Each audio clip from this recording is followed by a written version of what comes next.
సంక్రాంతి సందర్భంగా కనుమ పండుగను పురస్కరించుకొని అర్చకులు వారితో గోశాలలో ఆవుకు దూడకు గోపూజ చేసి అక్కడున్న పశువులకు అరటిపండ్లు బెల్లం చెరుకు గడ్డలను చెరుకు ఆకులను నోటికి అందించి తీపు చేసిన మాజీ ఆలయ చైర్మన్ బాణా నాగేశ్వర్ రెడ్డి.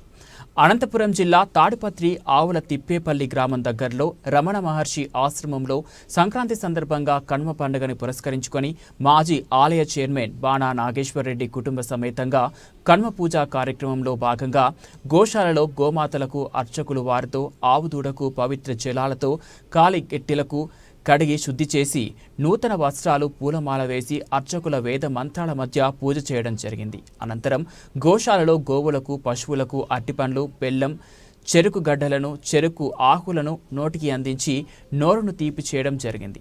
ఇటువంటి మంచి కార్యక్రమాన్ని నూతన ఆలోచనతో ఆచరించి సహృదయంతో ముందుకు రావడం అర్చకులు వారికి మిక్కిలి సంతోషంతో మాజీ ఆలయ చైర్మన్ బాణ నాగేశ్వర రెడ్డి ఇటువంటి కార్యక్రమాలు మరెన్నో జరిపించడానికి ఆ దేవదేవుడిని కోరుకుంటూ ఆ దంపతులకు శేష వస్త్రాన్ని కప్పి ఆశీర్వదించి తీర్థప్రసాదాలు అందజేశారు.